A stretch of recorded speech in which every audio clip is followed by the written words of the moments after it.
오늘 0시 기준으로 발표될 국내 코로나19 신규 확진자는 5,000명 중후반대로 예상됩니다. 코로나19 유행이 감소세로 전환됐지만 위중증 환자는 8일째 1,000명대를 이어갔고 오미크론 확산 등 불안 요인도 여전합니다. 코로나19 사태가 시작된 지난해 소상공인 평균 수입이 재작년보다 40% 넘게 줄고 부채는 더 늘어난 것으로 드러났습니다. 소상공업 자영업자도 1년 전보다 87만 명, 13% 넘게 급감했는데 코로나19 장기화와 방역조치 강화로 올해 소상공인 형편은 더 나빠졌을 것으로 추정됩니다. 오미크론 변이가 빠르게 확산하면서 프랑스와 영국, 이탈리아 등 유럽 주요국에서 신규 확진자 수가 잇따라 사상 최다를 기록했습니다. 미국 역시 하루 평균 신규 확진자가 사상 최고 수준으로 올라섰습니다. 대선이 70일 앞으로 다가왔습니다. 민주당 이재명 후보는 오늘 이낙연 전 대표와 첫 공개 일정에 나서며 지지층 결집에 나서고 국민의힘 윤석열 후보는 전통적 보수 강세 지역인 대구 경북을 방문합니다. 검찰이 김학의 전 법무부 차관의 별장 성접대 의혹 재조사 과정에서 허위 면담 보고서를 작성한 혐의로 이규원 검사를 재판에 넘겼습니다. 검찰은 이광철 전 민정비서관 관여 여부 등 청와대발 기획사정 의혹에 대해서는 계속 수사할 방침입니다. 오늘은 큰 추위 없이 서울을 비롯한 중부지방 곳곳에 눈비 소식이 있겠습니다. 추위가 주춤해진 틈을 타 전국 대부분 지역의 초미세먼지는 나쁨 단계를 보이겠습니다.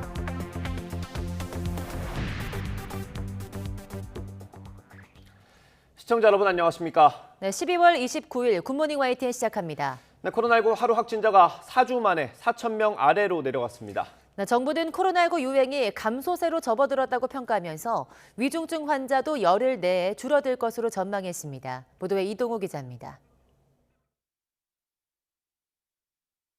코로나19 신규 환자는 전날보다 341명 줄어든 3,865명.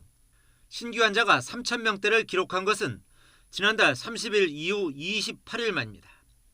주말 한파로 검사 건수가 감소했고 백신 3차 접종률이 높아진 데다 방역 패스 확대, 강력한 거리 두기 등이 종합적으로 작용한 것으로 풀이됩니다. 유행 수준은 감소세이지만 위중증 환자는 24명 늘면서 8일 연속 1,000명대를 기록했습니다. 전체적으로 유행 수준 자체가 이제 감소세로 전환되면서 아직 위중증 환자 감소까지는 시차가 걸리기 때문에 위중증 환자가 계속 좀 증가하고 있는 상황으로 해석하고 있습니다. 위중증 환자 감소는 5에서 10일의 시차를 두고 나타날 것이라고 당국은 설명했습니다. 병상 확충이 이뤄지면서 중환자 병상 가동률도 조금씩 떨어지고 있고 특히 병상 대기자는 한때 1,000명이 훨씬 넘다가 단 9명으로 크게 줄었습니다. 확진자 숫자가 이제 좀 줄어드는 영향도 있고요. 또 상대적으로 저희들이 병상 확충이 꾸준히 이루어지고 있기 때문에 그런 대기자 숫자가 줄어든 것 같습니다. 당국은 현재 유행과 관련해 긍정적인 지표로 60세 이상 고령층 확진자 비중이 이달 1주차 35%에서 이제 20% 정도까지 떨어지고 있는 것을 꼽았습니다. 또 백신 미접종 확진자 비중도 11월 3주차에는 31.4%에 달했지만 최근 26.9%까지 감소해 앞으로 중환자가 줄어드는데 긍정적인 영향을 미칠 것으로 내다봤습니다. 하지만 전파력이 강한 오미크론 변이가 확산할 경우 환자 급증과 중환자 병상 부족으로 이어질 수 있다며 백신 접종과 방역수칙 준수를 거듭 당부했습니다. YTN 이동호입니다. 어제 0시부터 밤 9시까지 코로나19 확진자는 모두 4,711명으로 집계됐습니다. 그제 같은 시간 집계치인 3,539명보다는 1,172명이 늘었고 일주일 전인 지난 21일 같은 시간대인 6,449명보다는 1,738명이 적습니다. 이에 따라 오늘 0시 기준으로 발표될 신규 확진자는 5,000명대 중후반을 기록할 것으로 예상됩니다. 다음 주부터는 2차 접종을 마친 사람들도 6개월이 지났다면 백신을 맞지 않은 사람들처럼 다중이용시설 이용에 제한을 받게 됩니다. 네, 논란이 되고 있는 청소년 방역 패스는 시행 시기를 조율 중입니다. 보도에 신현준 기자입니다. 다음 주부터 방역 패스에 유효 기간이 적용됩니다. 2차 접종 뒤 180일이 지났는데도 추가 접종을 하지 않으면 백신 미접종자처럼 식당이나 카페 이용에 제약이 생기는 겁니다. 시행일인 내년 1월 3일을 기준으로 유효기간을 넘기는 대상자는 모두 562만 명. 정부는 방역 패스가 유효한 경우는 접종 완료자입니다란 음성 안내가, 그렇지 않은 경우에는 딩동 소리가 나와 쉽게 구분하도록 했습니다. 딩동 소리가 나오는 경우에는 미접종 예외에 해당되는지 확인하여 주시고, 방역 패스 미소지자의 경우에는 시설 이용이 불가함을 안내해 주셔야 합니다. 정부는 혼란을 막기 위해 다음 주 한 주는 계도 기간으로 운영합니다. 다만 유효 기간이 지났어도 추가 접종을 받으면 접종일로부터 즉시 방역 패스 효력이 되살아납니다. 내년 2월 시행 예정인 청소년 방역 패스는 시기를 조율하고 있습니다. 청소년 방역 패스를 도입한다는 기본 계획에는 변동이 없습니다.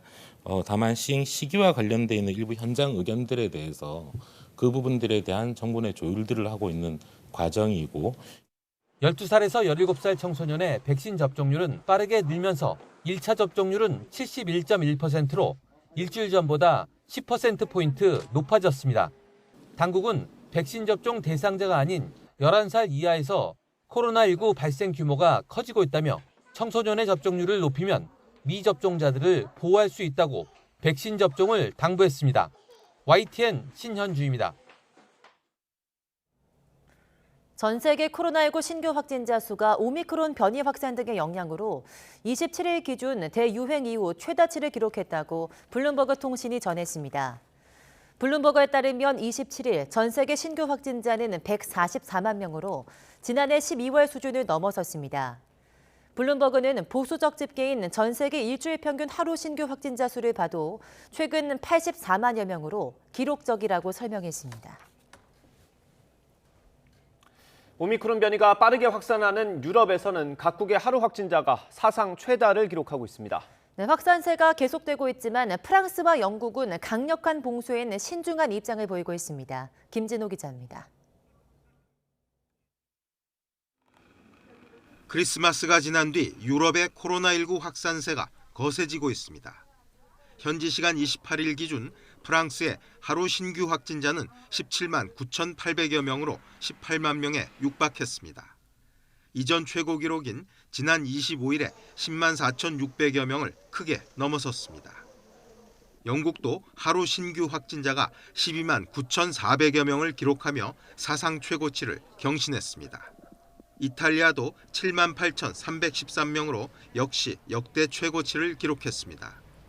성탄절인 25일에 종전 최고 기록을 2만 명 넘게 초과한 것인데, 검사 건수 대비 확진자 수 비율을 나타내는 확진율은 7.6%였습니다. 하지만 이러한 확산세에도 강력한 봉쇄 정책 도입에는 신중한 입장을 보이고 있습니다.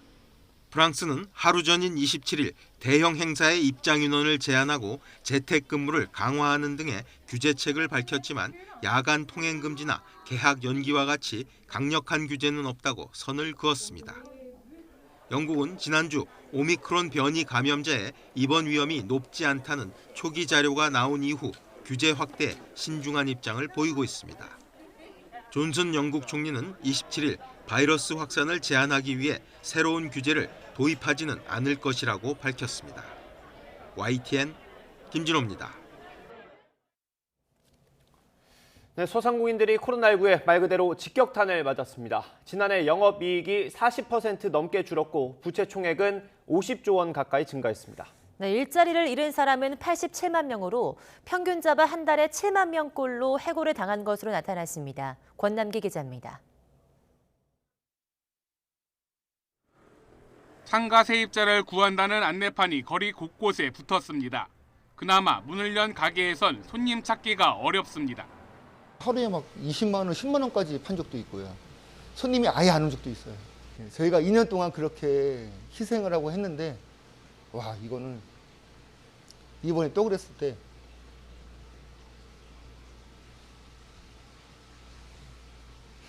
코로나19가 덮친 지난해 소상공인들의 영업이익이 폭락했습니다.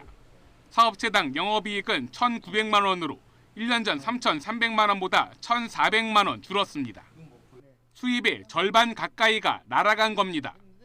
특히 공연이나 스포츠, 여행 관련 업종의 영업이익이 급락했고 도소매와 숙박, 음식점도 타격을 받아 대유행과 반복된 영업 제한의 충격을 고스란히 드러냈습니다. 빚은 늘어나 소상공인 10명 가운데 6명은 돈을 빌렸고 부채 총액도 1년 전보다 47조 7천억 원, 20% 가까이 뛰었습니다. 소상공인들은 장사가 어려워지자 매장에서 일하는 직원을 줄였습니다. 종사자 수는 1년 전보다 87만 명, 13% 넘게 급감했습니다. 매달 7만 명 넘게 해고된 셈입니다. 더 쓰게 되면 제 돈을 마이너스가 나는 거죠. 제 돈을 넣어서 직원 월급을 줘야 되는 경우니까 그래서 지금 집에 가지고 있는 생활비는 전혀 없습니다. 반면 코로나19 충격에도 소상공인 사업체 수는 13만 개 증가했습니다. 정부 지원이라도 받으려 폐업을 미룬 결과란 분석이 나옵니다. 가장 큰 거는 손실보상에서의 지원책을 하나도 못 봤습니다. 또한 상환에 대한 부담감. 소상공인들은 코로나19 대유행에 가장 필요한 정책으로 보조금 지급을 꼽았고 방역 조치를 개선할 필요가 있다는 응답도 20%에 달했습니다. YTN 권남기입니다. 네, 코로나19 사태가 길어지면서 마스크를 쓸 때마다 얼굴과 귀에 불편함을 느끼는 분들이 많습니다. 네, 그래서 마스크 가드나 귀 보호대 같은 보조용품을 쓰는 경우가 있는데요. 마스크의 방역 효과를 떨어뜨린다는 시험 결과가 나왔습니다. 또 일부 제품에선 유해 물질까지 나왔습니다. 이강진 기자입니다. 코로나19 사태 2년, 마스크는 얼굴의 일부가 돼버렸습니다. 적응될 만도 하지만 오히려 피로감이 높아갑니다. 귀 쪽에 이제 약간 살갗 벗겨진 같은 상처 같은 것도 좀 있고 그리고 일단 가까운 데 나갈 때도 항상 마스크를 착용해야 되니까 안경에 김이 생기고 마스크 안에 물방울도 생기고 피부랑 닿으면 계속 트러블이 나서 불편해요. 그래서 얼굴과 간격을 띄워주는 마스크 가드나 귀 보호대를 사용하는 경우가 있습니다. 이 제품들을 검사해봤는데 허점이 많았습니다. 가드 제품 10종류를 살펴본 결과 대부분 유해물질 차단 효과를 떨어뜨리는 것으로 확인됐습니다. 6개 제품은 얼굴과 마스크 틈으로 새 들어오는 외부 공기의 정도가 기준 규격에 미달했습니다. 2개 제품은 턱과 코 부위에 간격이 너무 크게 벌어져 시험 자체가 불가능했습니다. 일부 귀 보호대에서는 유해물질이 나왔습니다. 조사한 10개 제품 가운데 1개 제품의 금속 단추에서 안전 기준을 초과하는 니켈이 검출됐고 다른 1개 제품의 인조 가죽끈에서는 기준을 초과하는 프탈레이트계 가소제가 나왔습니다. 니켈은 피부와 접촉하면 발진이나 가려움증 같은 알레르기 증상을 유발할 수 있고 프탈레이트계 가소제는 간과 신장을 손상하거나 남성의 정자수를 줄이고 여성은 불임에 이르게 할 수 있는 유해물질입니다. 유해물질이 검출된 2개 사업자는 해당 제품의 판매를 중지하고 소비자 요청 시 교환, 환불 등 자발적 시정을 하기로. 한국소비자원은 조사 결과를 바탕으로 국가기술표준원에 안전기준 적용 범위를 확대해달라고 요청했습니다. YTN 이강진입니다.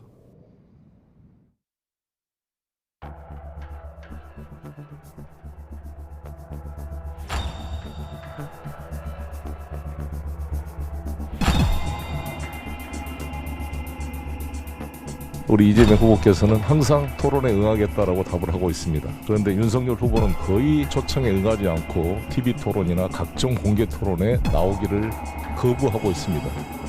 참 이상한 일입니다. 일주일에 한 번씩 토론을 하자 이런 얘기인데 이재명 후보의 생각이고 거기에 다는 응할 수가 없지만 정말 아주 중요한 이슈가 발생을 해서 꼭 토론이 필요하다고 할 것 같으면 우리 윤석열 후보도 그 피우진 않을 거예요.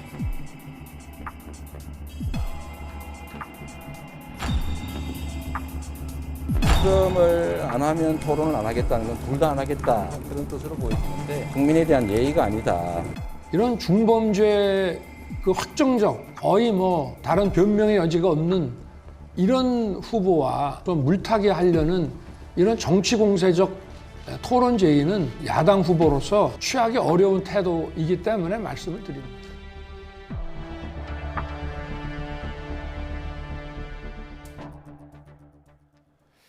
내년 대선이 이제 70일 앞으로 다가왔습니다. 유례없는 비호감 대선에 후보들이 함께하는 토론회를 볼 기회도 몇 차례 안 될 것 같습니다. 윤석열 후보는 특검을 수용하는 게 먼저라고 했고 이재명 후보는 국민에 대한 예의가 아니라고 반박했습니다. 이런 가운데 두 후보는 나란히 부동산 정책을 내놨습니다. 최하영 기자의 보도입니다. 국민의힘 윤석열 후보는 이재명 후보의 토론 제안에 거듭 손사래를 쳤습니다. 대장동 의혹을 겨냥해 중범죄가 확정적인 후보의 물타기 토론은 할 수 없다는 겁니다. 중범죄 그 확정적 거의 다른 변명의 여지가 없는 이런 후보와 마치 미래 비전을 얘기하는 것으로서 물타기 하려는 이런 정치 공세적 토론 제의는 이에 민주당 이재명 후보는 하다못해 신발 한 짝을 사더라도 비교할 기회를 준다며 반박했습니다. 그러면서 대장동 특검을 받으면 토론에 나서겠다는 윤 후보의 발언을 꼬집었습니다. 결국은 특검을 안 하면 토론을 안 하겠다는 건 둘 다 안 하겠다 그런 뜻으로 보여지는데 국민에 대한 예의가 아니다 그런 생각이 듭니다. 두 후보는 부동산 정책을 두고도 맞대결을 펼쳤습니다. 부동산 개혁위원회를 띄운 이 후보는 공급 부족으로 집값 오를 일 없게 하겠다며 파격적 공급을 약속했습니다. 기존의 공급 목표가 280만 원대 민간 포함해서 그 외에 좀 추가로 저희가 할 수 있는 게 경인선, 1호선, 경인 고속도로 등등 각 도시마다 다 있죠. 여기를 지하화하면 도심 재정비 효과도 있고. 또 부동산 개혁위는 부동산 불로소득 공화국을 혁파하겠다며 토지 이익 배당금제, 즉 국토보유세 도입을 다시금 꺼내들었습니다. 이에 맞서 윤 후보는 청년을 위한 주거 정책에 방점을 찍었습니다. 청년의 주택 마련을 위해 주택담보대출 비율을 높이고 청년주택 30만 호도 공급하겠다고 강조했습니다. 그야말로 들어가는 비용, 그다음에 금융 비용까지만 딱 포함한 것이기 때문에 심지어는 이제 로또 주택 아니냐라는 얘기를 들을 정도의 가격으로 이제 공급을 하는 것이 하나 있고요. 이와 함께 두 후보는 서로에게 특검을 받으라며 목소리를 높였지만 여야 논의는 남탓 공방 속에 공회전을 거듭하고 있습니다. YTN 최하영입니다. 네, 두 후보는 어제 서로 다른 토론회에 참석했습니다. 민주당 이재명 후보는 가족과 측근에 대한 무한 검증이 필요하다는 뜻을 밝혔습니다. 하지만 국민의힘에서 제기한 아들의 입시 비리 의혹은 사실이 아니라고 강조했습니다. 전직 대통령의 추가 사면에 대해선 반대 입장을 분명히 했습니다. 권민석 기자입니다. 지역 언론인 클럽 토론회에 참석한 더불어민주당 이재명 후보는 국민의힘이 장남 입시 비리 의혹을 제기한 걸 강하게 비판했습니다. 의혹은 100% 거짓말이라면서 아들의 성적을 근거로 들었습니다. 거의 수석을 놓치지 않았을 거예요, 고등학교 때. 그리고 지금 고대 학점도 매우 높고 전형 서류 확인해서 알 수 있는 건데 일단 거짓말하고 보는 거죠. 마구 거짓말을. 가족 측근의 무한 검증은 불가피하다고 재차 밝히면서도 터무니없는 네거티브가 이른바 비호감 대선을 부추기고 있다고 지적했습니다. 박근혜 전 대통령에 이은 추가 대사면 계획이 있느냐는 질문엔 이명박 전 대통령의 경우 상황이 다르다고 선을 그었습니다. 형사처벌 목표를 이뤘는지 국민통합엔 도움이 되는지 고려해야 한다며 민주당 핵심 지지층 이탈을 의식한 듯 원칙적 반대 입장을 피력했습니다. 네, 이런 경우도 그냥 좋은 게 좋은 거지 이래서 대사면 이거는 통합을 오히려 장기적으로는 저해하는 것일 수도 있겠다 그런 생각이 들긴 합니다. 개헌에 대해선 촛불혁명 후 전면 개헌할 시기를 놓쳐 이제는 점진적 개헌만 가능하다고 설명했고 국가 균형 발전을 위해 상징적 조치로 여의도가 아닌 세종에서 대통령 취임식 개최를 검토하고 있다고 했습니다. 젊은 사회복지사들을 만난 자리에선 복지를 강화하면 나라가 망한다는 건 전근대적 사고라며 사회 서비스 일자리를 늘리고 공공부문 비정규직 보수도 높이겠다고 약속했습니다. 비정규에 대한 보상을 추가로 해야 된다. 똑같은 일을 한다면 정규직보다 비정규직이 보수가 더 낮은 이 상황을 좀 개선을 해야 사람들의 불안도 좀 완화되지 않을까 싶은 생각이 들고 이낙연 전 대표에 이어 정세균 전 총리도 이 후보 후원 회장으로 선대위에 본격 합류하는 등 원팀 행보에도 속도가 더해진 모습입니다. 민주당은 내년 초 탈당자를 일괄 복당시키고 열린민주당 통합까지 매듭 지을 예정인데 이 후보는 법력권 결집과 정책행보 양날개로 야권과 차별화에 주력한다는 전략입니다. YTN 권민석입니다.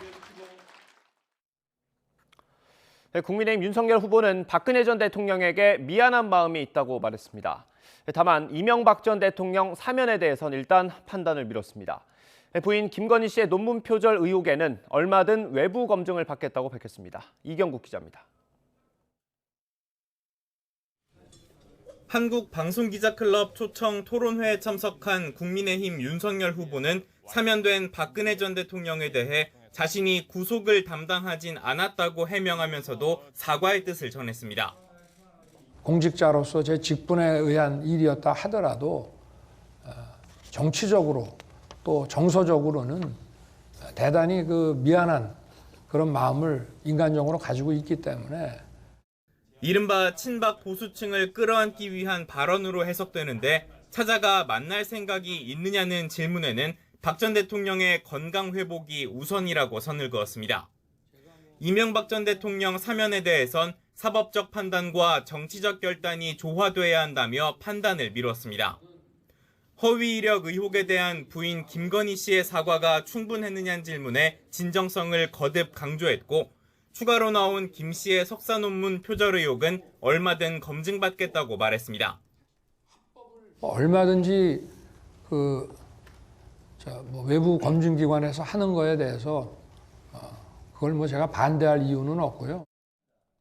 다만 김 씨의 선거운동에 대해선 본인이 판단할 문제라고 언급했습니다. 전두환 옹호 발언 논란을 두고는 이재명 후보가 자신보다 심한 이야기를 했다면서도 호남인들의 트라우마를 건드리지 않았나 싶다며 거듭 사과했습니다. 토론 내내 예전과 달리 두 손을 깍지 낀 채 모으고 얘기하는 모습이었는데 집권 이후 개혁 의지도 거듭 내비쳤습니다. 배우자를 담당하는 청와대 제2부속실을 없애고 대통령이 사정 업무의 중심이 돼선 안 된다며 민정수석실도 폐지하겠다고 강조했고 국민연금 고갈 문제는 문재인 정부처럼 방치하지 않고 초당적 연금개혁위원회를 만들겠다고 설명했습니다. 주한 미국 상공회의소 간담회에서도 정부에 대한 날선 비판을 이어갔습니다. 미중 간의 중간자 역할을 한다고 했습니다만 그 결과는 결국 관계가 나쁜 것으로 끝났습니다. 관계가 나빠지는 정도가 아니라 거의 관계가 없다고 할 정도인데 윤 후보 측은 당분간 정책 발표에 주력하며 그동안 불거진 각종 의혹과 논란을 가라앉히고 대선 후보로서 광폭 행보에 초점을 둔다는 방침입니다. YTN 이경국입니다. 윤석열 국민의힘 대선 후보의 부인 김건희 씨가 허위 이력 논란에 대해서 직접 사과하면서 실제 처벌로 이어질 수 있을지도 관심입니다. 관건은 고의성 입증과 공소시효 경과 여부인데요. 넘어야 할 산이 적지 않습니다. 한동호 기자입니다. 중학교 교생 실습은 정교사 경력으로 여겨지는 중학교 근무로 6개월짜리 서울대 경영대학원 석사는 일반 대학원인 서울대 경영학과 석사로 한국게임산업협회 기획이사 경력은 협회가 설립되기 전부터 시작됐고 대상을 받았다던 만화 애니메이션 페스티벌엔 김 씨 이름 출품작이 없었습니다. 사회에서 찍은지는 잘 모르겠으나 내부적으로는 저는 본 적이 없어요. 여러 명으로 출품을 하시는 경우에는 감독님은 다 줄줄이 다 들어가요. 10명이라도. 근데 이제 이거 관련해서는 이름을 아예 찾을 수가 없으니까요. 초중고 대학교의 재직 이력, 수상 실적까지 전방위로 제기된 의혹들에 김 씨 측은 부정확한 표기라고 고개를 숙이면서도 허위는 아니라고 강조하고 있습니다.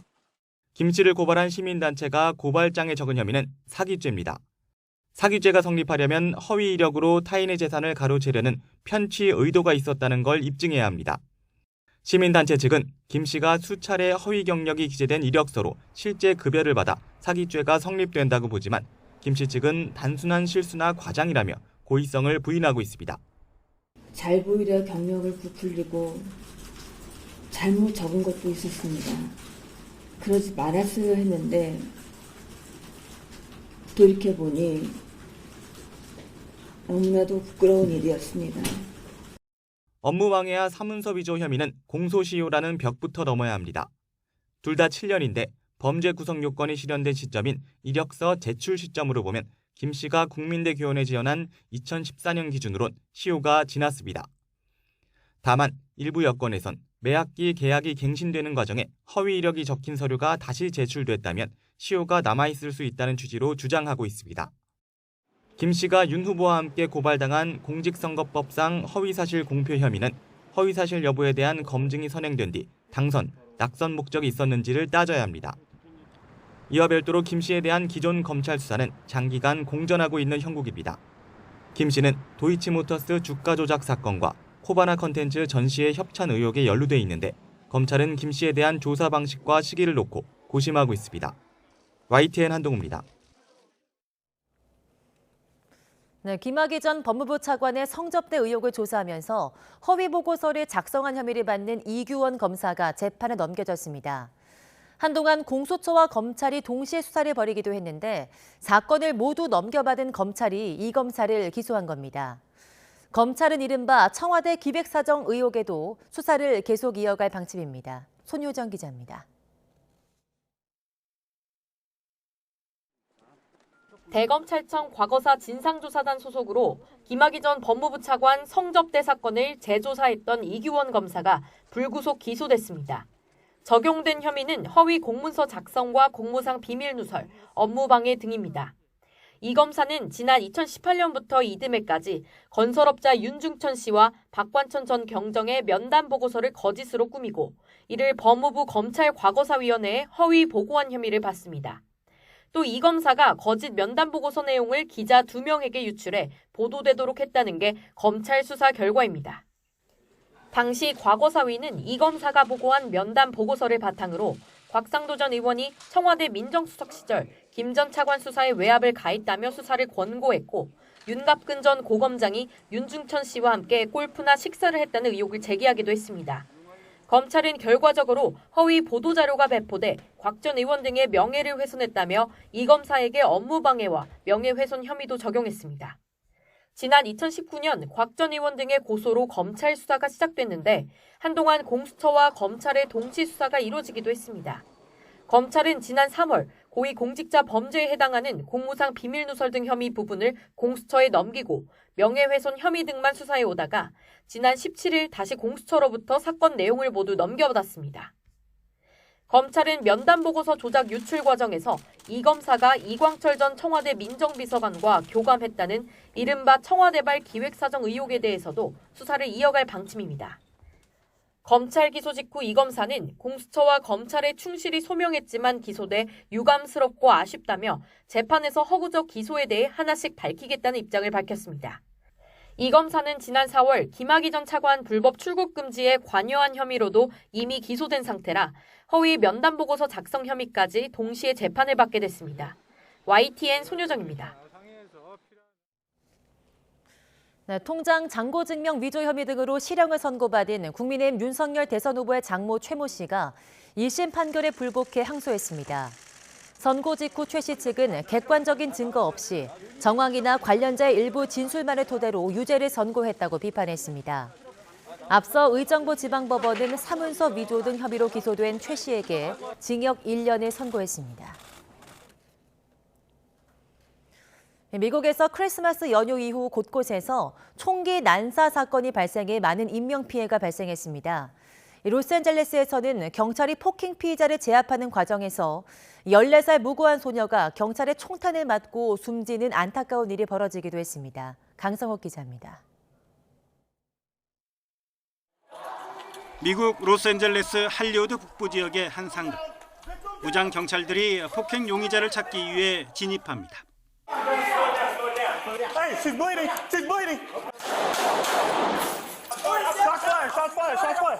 용의자는 경찰의 총격을 받고 체포됐지만 안타깝게도 벽 뒤에 있던 무고한 14살 소녀가 그만 경찰의 총탄에 숨지고 말았습니다. LA 경찰 당국은 경찰이 촬영한 영상을 공개하고 경찰 대응 과정에 문제는 없었는지 진상조사에 착수했습니다. 현지 시간 26일 밤 미국 텍사스주 댈러스 교외 지역의 한 주유소 편의점. 한 소년이 편의점 안에 들어가 권총 20발 이상을 난사합니다. 이로 인해 현장에서 10대 3명이 숨지는 참극이 벌어졌습니다. 경찰은 사건 이튿날 14살 용의자를 검거한 데 이어 사건 현장에서 소년과 동행했던 남성의 뒤를 쫓고 있습니다. As of right now, it does not appear to be a robbery. It seems that it was a motivated shooting based on what we've seen on the video. And so we're just trying to determine exactly if there was a disturbance that was prior to this incident that led up to it. 콜로라도주 덴버에서도 현지 시간 27일 한 남성이 장소를 3번이나 옮기면서 총을 난사해 4명이 숨지고 경찰관 1명 등 3명이 다쳤습니다. 용의자는 경찰과 총격전을 벌이는 과정에서 경찰에 총을 맞고 숨졌습니다. YTN 강성욱입니다. 네, 일본이 조선인 강제노역 현장인 사도광산에 유네스코 세계유산 등재를 추진하는 데 대해서 우리 정부는 이를 저지하겠다는 입장입니다. 군함도의 세계유산 등재를 둘러싸고 불거졌던 한일 대결이 재연돼 조짐입니다. 보도에 조승호 기자입니다. 일제강점기 조선인들이 끌려가 강제노역을 했던 군함도. 일본은 2015년 군함도가 세계유산으로 등재될 때 조선인 강제노역이 있었다는 사실을 솔직히 알리고 희생자들을 기리는 정보센터를 설치하겠다고 약속했습니다. 그렇지만 그 뒤에 약속을 지키지 않아 세계유산위원회가 지난 7월 조선인 강제노역 관련 설명을 개선하라고 일본에 촉구하기까지 했습니다. 이런 일본이 이번에는 니가타현 사도광산을 세계문화유산 추천 후보로 선정했습니다. 사도광산은 태평양 전쟁 당시 1,000명 넘는 조선인이 강제노역을 하면서 월급조차 제대로 받지 못한 곳입니다. 우리 외교부는 주한 일본 대사관 관계자를 불러 강력 항의했습니다. 외교부는 일본이 스스로 약속한 후속 조치마저 제대로 이행하지 않고 있다면서 국제사회와 함께 대응해 나가겠다고 밝혔습니다. 또 다른 한국인 강제노역 피해 현장인 사도광산을 세계유산으로 등재 추진키로 한 데 대해 매우 개탄스러우며 이를 즉각 처리할 것을 촉구한다. 군함도에 이어 사도광산까지 강제징용에 대한 반성 없이 일본이 세계유산 등재를 자꾸만 욕심내면서 한일 간 역사 갈등이 재연될 전망입니다. YTN 조승호입니다.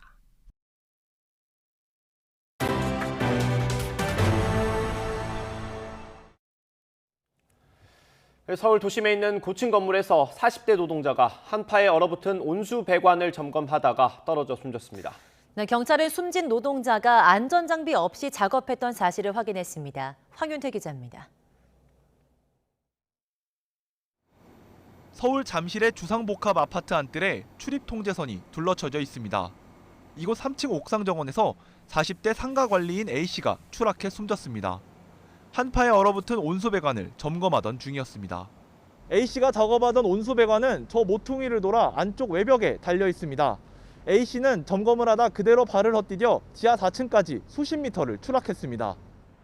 경찰 조사 결과 A씨는 안전모나 구명줄도 없이 작업에 나섰다가 사고를 당한 거로 조사됐습니다. 네, 혹시 지금 경찰서가 있어서 모르겠어요. 경찰서 조사받으러 가신 건가요? 아이고, 언제쯤 가셨는지만 알 수 있을까요? 좀 전에 갔었어요. 경찰은 국립과학수사연구원에 A씨 부검을 의뢰하고 동료 직원들을 상대로 A씨가 안전장비 없이 작업에 나선 경위를 조사하고 있습니다. 안전장비 미착용인지 뭔지는 수사를 진행해봐야 돼요. 어쨌든 그게 관리사무소 직원들이 올라가는데 그게 안전모나 이런 걸 착용해야 될 장소인지도 살펴봐야 되고. 안전장비 미착용으로 인한 사망사고는 최근 끊이지 않고 있습니다. 지난주 인천의 공사장에선 노동자들이 안전장비 없이 유리를 부착하다가 10m 아래로 떨어져 숨지거나 다쳤고, 서울 방화동의 아파트에선 작업자 2명이 안전장구 없이 8층에서 창틀을 교체하다가 추락해 숨지기도 했습니다. YTN 황윤태입니다. 중국이 외국 기업의 지분을 제한해왔던 자동차 제조 시장을 내년 1월부터 전면 개방합니다. 이에 따라 외국 자본이 중국에서 승용차 생산 공장을 설립할 때 중국 기업과 합작을 해야 하는 근거는 사라지게 됐습니다. 중국 당국은 이번 조치를 통해 승용차 제조 부문을 완전히 개방했지만 히토리와 영화 제작, 유통, 담배 등 31개 부문에 대해서는 여전히 외국인 투자를 제한 또는 금지하고 있습니다. 무료 모바일 게임을 태블릿 PC와 아케이드 게임기에 연결해서 유료 게임장을 운영하는 건 불법이라는 대법원 판단이 나왔습니다. 재판부는 게임의 내용 자체가 바뀌지 않았더라도 무료로 등급이 분류된 게임을 유료로 전환한 건 게임산업법 위반이라고 설명했습니다. YTN이 한국인이 가장 선호하는 뉴스 채널에 선정됐습니다. 한국갤럽은 올해 4분기 기준 한국인이 즐겨보는 뉴스 채널 조사 결과 YTN과 KBS가 각각 14%로 공동 1위를 차지했다고 밝혔습니다. MBC가 10%로 3위, TV조선이 9%로 4위에 올랐고 SBS와 JTBC가 각각 7%로 뒤를 이었습니다. 이번 조사는 한국갤럽이 지난 10월 19일에서 21일, 11월 16일에서 18일, 이달 14일에서 16일 전국 18세 이상 3,000명을 대상으로 한 전화 인터뷰 결과며 응답률은 14%, 표본 오차는 95% 신뢰 수준에 플러스 마이너스 1.8%포인트입니다.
오늘 아침 큰 추위는 없습니다. 현재 서울 기온 영하 2.2도로 어제보다 6도가량 높은데요.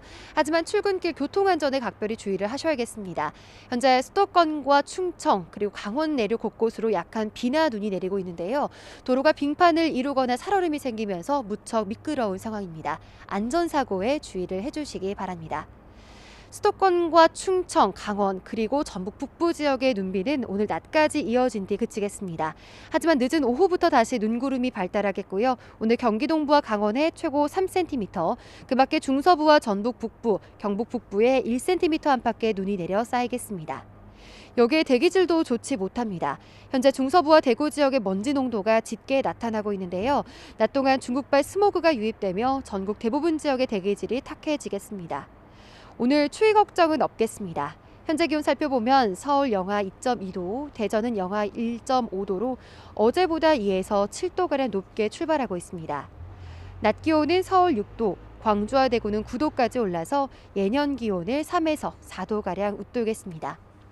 하지만 내일부터는 다시 날이 추워집니다. 올해 마지막 날인 금요일, 서울 아침 기온이 영하 12도까지 뚝 떨어지겠고요. 새해 첫날인 토요일까지도 세미 한파가 계속되겠습니다. 추위 대비 잘해주시기 바랍니다. 지금까지 YTN 홍나진입니다. 오늘 0시 기준으로 발표될 국내 코로나19 신규 확진자는 5,000명대 중후반으로 예상됩니다. 코로나19 유행이 감소세로 전환됐지만 위중증 환자는 8일째 1,000명대를 이어갔고 오미크론 확산 등 불안 요인도 여전합니다. 코로나19 사태가 시작된 지난해 소상공인 평균 수입이 재작년보다 40% 넘게 줄고 부채는 더 늘어난 것으로 드러났습니다. 소상공업 자영업 종사자도 1년 전보다 87만 명, 13% 넘게 급감했는데 코로나19 장기화와 방역 조치 강화로 올해 소상공인 형편은 더 나빠졌을 것으로 추정됩니다. 오미크론 변이가 빠르게 확산하면서 프랑스와 영국, 이탈리아 등 유럽 주요국에서 신규 확진자 수가 잇따라 사상 최다를 기록했습니다. 미국 역시 하루 평균 신규 확진자가 사상 최고 수준으로 올라섰습니다. 오늘은 큰 추위 없이 서울을 비롯한 중부지방 곳곳에 눈비 소식이 있겠습니다. 추위가 주춤해진 틈을 타 전국 대부분 지역의 초미세먼지는 나쁨 단계를 보이겠습니다.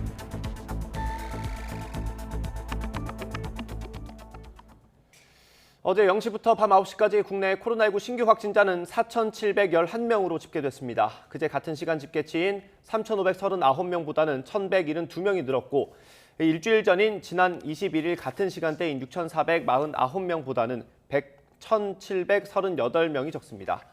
이에 따라 오늘 0시 기준으로 발표될 신규 확진자는 5,000명대 중후반을 기록할 것으로 예상됩니다. 세계적으로 빠르게 확산하고 있는 오미크론 변이가 국내에서도 우세종이 되는 건 시간 문제입니다. 델타 변이보다 치명률은 낮다고 하지만 확진자 수가 급증하면 의료 체계에 큰 부담이 될 수 있다는 게 방역 당국의 고민입니다. 이영원 기자입니다. 오미크론 변이 출현 한 달 만에 전 세계 확진자는 34% 넘게 늘었습니다. 기존 델타 변이를 밀어내고 빠르게 우세종이 될 만큼 전파력은 높지만 치명률은 상대적으로 낮은 것으로 알려졌습니다. 임상 역학 결과들을 보면은 오미크론 바이러스는 전파력은 굉장히 강하지만 입원율 또는 사망률은 상당히 낮습니다. 영국 같은 데에서의 발생이나 전부 치명률, 입원율은 굉장히 낮아요. 국내 우세종은 아직 델타 변이로 오미크론의 지역사회 검출률은 1.8%에 그칩니다. 하지만 해외 확산세를 보면 국내에서도 우세종으로 자리 잡는 건 시간 문제라는 평가입니다. 정부는 오미크론이 빠르게 퍼져 확진자가 급증하면 치명률이 낮더라도 피해가 잇따를 수 있다고 우려합니다. 감염 규모가 커지면 그만큼 고령 기저질환자 등 고위험군 환자도 늘 수밖에 없기 때문입니다. 큰 수로 확진자 숫자가 늘어나게 되면 중증 환자도 조금 늘어날 가능성이 여전히 상존하고 있기 때문에 중증 환자 병상이라든지 병상 효율화 문제도 좀 더 체계적으로 의료 대응 여력을 계속 확충하는 한편 오미크론 감염자를 빠르게 찾아 격리해 확산을 최대한 늦추겠다고 강조하는 이유입니다. 이를 위해 오미크론 판별이 가능한 PCR 시약을 개발해 현장에 도입합니다. 그동안 유전체 분석으로 최대 5일이 걸렸던 확인 시간이 3-4시간으로 단축되는 겁니다. 오미크론을 판별하는 PCR 시약을 개발하여 이번 주 목요일부터 전국에서 3시간 내지 4시간 내에 오미크론을 신속히 검출할 수 있게 됐다는 점입니다. 또 오미크론 감염 예방 효과가 80%에 달하는 백신 3차 접종을 거듭 당부했습니다. 한편 정부는 오미크론 감염자의 밀접 접촉자 격리 기간을 기존 14일에서 10일로 단축해 다음 주부터 시행하기로 했습니다. YTN 이영훈입니다. 코로나19 확산세는 주춤하고 있지만 백신 접종 대상이 아닌 어린이 확진 환자는 오히려 급증하고 있습니다. 정부는 영유아들에게도 백신을 접종할지 검토하고 있지만 학부모들 사이에선 걱정도 만만치 않습니다. 오선열 기자입니다. 어린이집 문이 굳게 닫혔고 놀이기구와 건물 주변엔 출입 통제선이 둘러쳐졌습니다. 지난 19일 원생 1명이 처음 확진된 이후 지금까지 50명 넘게 코로나19에 감염됐습니다. 일단은 놀이시설이고 뭐고 사람들이 몰만한데 다 폐쇄시켰죠. 뭐 헬스장 뭐 이런 거 있잖아요. 독서실보다 죄다 폐쇄. 서울의 다른 어린이집과 초등학생 대상 학원에서도 집단 감염이 속출했습니다. 지난주 서울시에서만 유치원과 어린이집 등 교육시설에서 270명이 확진됐습니다. 그 전주보다 3배나 늘어난 겁니다. 특히 백신 미접종군인 12세 미만 어린이들의 감염 추세가 가파릅니다. 지난주 6세 이하 아이들은 10만 명당 확진 환자 수가 19명에 육박해 한 달 전보다 2배가량 늘었고 7에서 12세에선 21명을 넘으며 70%나 증가했습니다. 이에 정부는 백신 접종을 12세 미만으로도 확대하는 방안을 검토하고 있습니다. 11세 이하 원천적으로 예방접종이 불가능한 연령층에서의 감염도 동반되어 증가되고 있는 양상입니다. 미접종 이 소년군들에 대한 어떤 보호 장치들에 대해서는 좀 더 고심해서. 학부모들의 반응은 엇갈립니다. 당연히 백신을 맞히겠다는 부모도 있었지만 어린이집에서도 요즘 심심치 않게 확진자가 많이 나오는데 충분히 검토가 된 다음에 우리 어린이들도 백신을 맞을 수 있으면 맞아야 된다고 생각하는 사람 중에 하나입니다. 완강한 거부의 목소리도 만만찮았습니다. 저희는 아기를 코로나 백신 안 맞힐 생각이고요. 안 그래도 아기가 어리다 보니까 면역력도 많이 강하지도 않고. 어떤 방향으로 결론 나든 영유아 접종의 부작용 가능성에 관해 정부가 충분히 검토해야 한다는 데엔 누구도 이견이 없습니다. 충분한 어떤 검토나 이런 거 되지 않고 검증도 되지 않은 상태에서 어른들이 맡고 있었는데 그런 거를 애들한테 시험적으로 맞추는 거는 이거는 아니라고 생각하거든요. 정부는 해외 국가들의 접종 동향과 전문가 조언을 토대로 조만간 12세 미만으로 접종을 확대할지 정할 방침입니다. YTN 오순열입니다. 코로나19 충격으로 지난해 소상공인 사업체 종사자 수가 크게 줄고 영업이익도 대폭 감소한 것으로 파악됐습니다. 통계청과 중소벤처기업부의 소상공인 실태조사 결과 자료를 보면 사업체당 매출액은 1년 전보다 1,100만 원이 감소했고 사업체당 영업이익은 1,400만 원 줄면서 1년 전보다 43%나 뒷걸음질 쳤습니다. 이 소상공인 사업체 종사자도 1년 전보다 87만 1,000명, 13% 넘게 급감한 것으로 나타났습니다. 정부의 방역 조치로 피해를 본 소상공인을 위한 방역 지원금 접수가 시작된 지 이틀 만에 54만여 명에게 100만 원씩 지급됐습니다. 지난 27일 방역 지원금 지급이 시작된 이후 어제 저녁 6시까지 54만 1,338명에게 100만 원씩 모두 5,413억 원이 지급됐습니다. 이는 전체 320만 명 가운데 1차 신속 지급 대상인 영업시간 제한 소상공인 70만 명의 77.3%에 달하는 규모입니다. 올겨울 오미크론 변이가 확산하고 있는 미국에서 엎친 데 덮친 격으로 독감까지 번지고 있습니다. 하지만 지난해 독감이 유행하지 않은 탓에 경계심이 풀어지면서 독감 백신 접종률은 지난해보다 오히려 떨어져 방역 당국의 비상이 걸렸습니다. 보도에 김영근 기자입니다. 지난해 미국에서 독감은 코로나19 덕분에 역대급으로 잠잠했습니다. 마스크 착용과 강력한 거리 두기 등으로 독감이 전파될 환경이 조성되지 못했기 때문입니다. 하지만 올겨울은 상황이 다릅니다. 병원에 독감 환자가 급증하고 있고 이미 어린이 2명이 숨졌다고 AP통신은 전했습니다. 최근 독감 바이러스가 가장 기승을 부리는 곳은 수도인 워싱턴 DC입니다.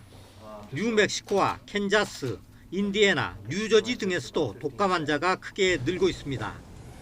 미국 질병통제예방센터는 올겨울은 평균 수준을 넘어서는 독감 시즌이 될 것 같다고 우려했습니다. Well, because so little disease last year, population immunity is likely lower, putting us all at increased risk for disease this year, especially among those most vulnerable, including our children. 독감 환자의 급증은 의료 체계에도 큰 부담이 될 것으로 보입니다. 오미크론 변이 확산만으로도 힘겨운 병원에 엎친 데 덮친 격이 되기 때문입니다. 게다가 코로나19와 독감 증상이 비슷해 의료 현장에서 큰 혼란을 겪을 가능성도 있습니다. Big problem we're facing is that COVID can look a lot like flu, and that's going to create a lot of problems for our hospitals. 하지만 이런 우려에도 올해는 지난해보다 오히려 적은 사람들이 독감 백신을 맞고 있습니다. 지난해 독감이 나타나지 않아 경계심이 약화됐기 때문입니다. 이 때문에 미 방역 당국은 독감 백신 접종률을 끌어올리는 데 큰 애를 먹고 있습니다. YTN 김영근입니다.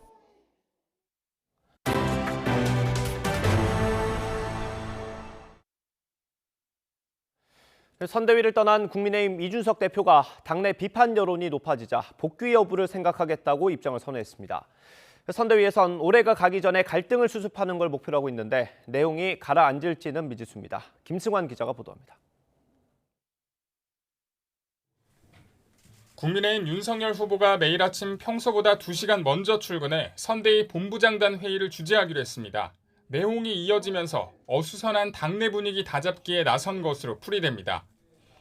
토론회에선 공개와 비공개로 할 얘기를 가려달라고 언급하면서 선대위 갈등 문제에 대해선 이 대표에게 공을 넘겼습니다.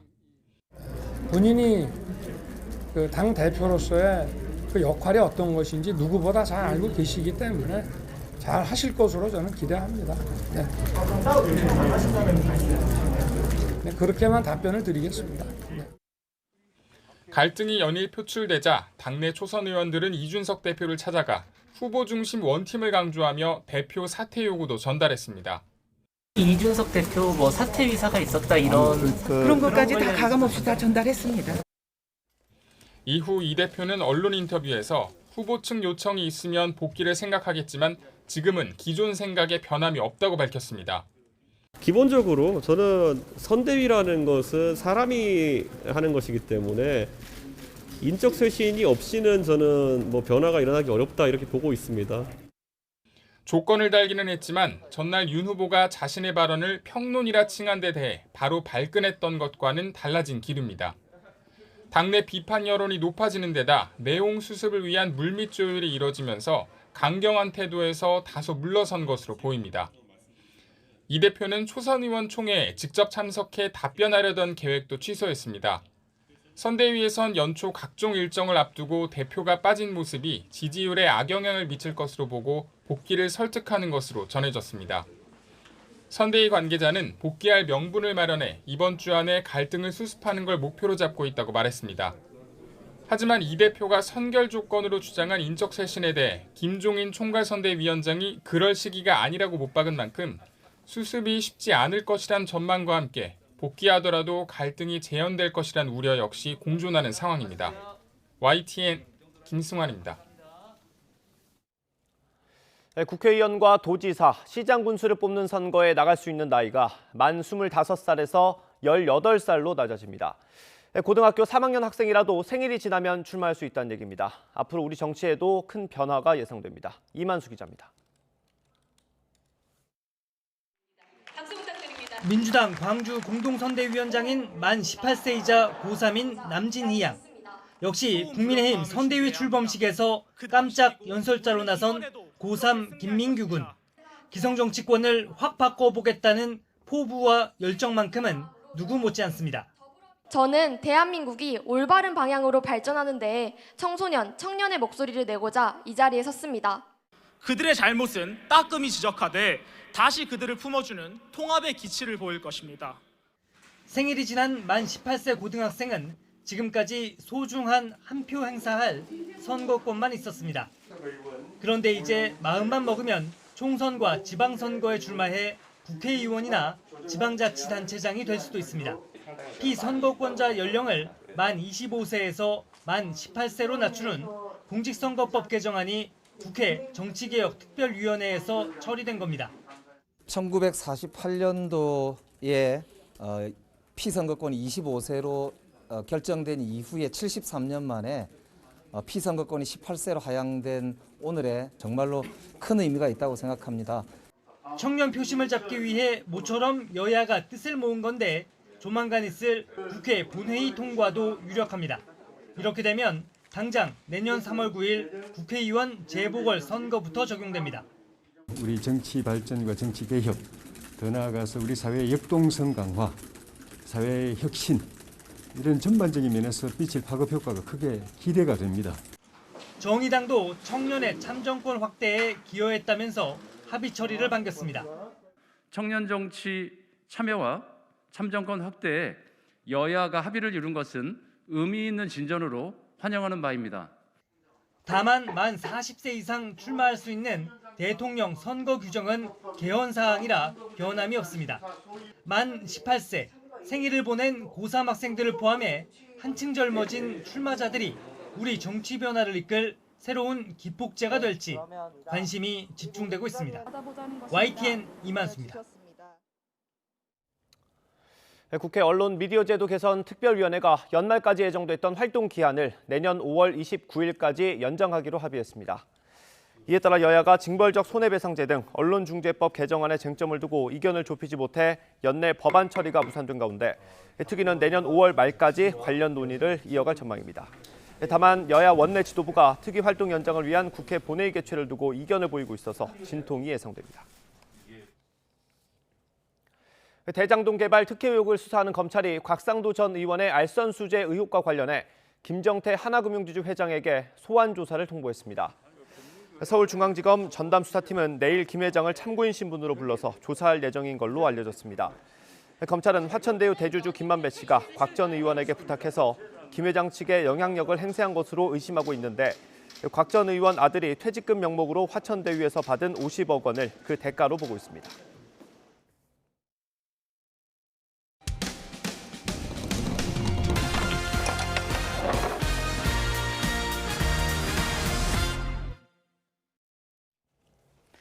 네, 화물 차량 운전사가 앞선 차량이 차선을 바꾸려다 우물쭈물하자 고속도로 한복판에 차를 세우고 입에 담기 힘든 욕설을 내뱉었습니다. 경찰은 보복 운전을 뿌리 뽑겠다며 방지 대책을 마련하고 시행하고 있지만 몇 년 사이 보복 운전은 더 늘었습니다. 황윤태 기자입니다. 지난 21일 평택 제천고속도로 서평택 분기점 인근 1차선을 주행하던 승용차 운전자 A씨가 2차선으로 차선을 변경하려고 우측 방향 지시 등을 켠 순간 뒤따라오던 화물차 한 대가 거칠게 경적을 울립니다. 화물차 운전자는 순식간에 A씨 차량을 앞지른 뒤 고속도로 한복판에 차를 세웁니다. A씨에게 다가온 화물차 운전자, 차마 입에 담기 힘든 욕설을 퍼붓습니다.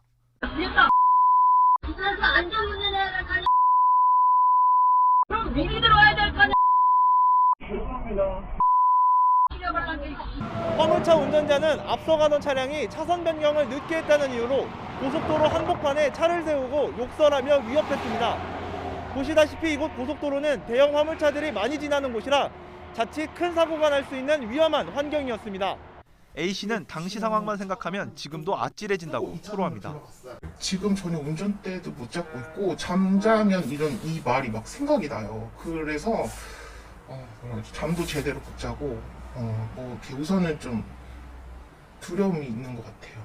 화물차 운전기사의 행위는 전형적인 보복운전으로 형사처벌받을 수 있는 명백한 범죄에 해당합니다. 대형 차량을 가지고 피해자에게 어떤 유형력을 행사한 특수폭행죄와 가해자가 입에 담을 수 없는 욕을 해서 피해자에게 공포심을 느끼게 했기 때문에 협박죄 두 죄가 경합되고 가중처벌받을 것으로 보입니다. 경찰은 지난 2016년부터 보복운전 가해자가 구속될 경우 면허를 취소하고 불구속 입건될 경우 면허를 100일 동안 정지하는 등 보복운전 방지 대책을 내놨습니다. 하지만 지난 2017년 4,400여 건이던 보복운전 접수 현황은 지난해 5,200여 건으로 3년 새 오히려 800여 건 늘었습니다. 현행법상 보복운전 사건은 특수폭행과 특수협박 등 형법을 통해 처벌할 수 있습니다. 그러나 정작 도로교통법에는 보복운전에 대한 명확한 정의가 없어 운전자 스스로 어떤 행위가 보복운전에 해당하는지 가늠하기 어렵다는 지적이 나옵니다.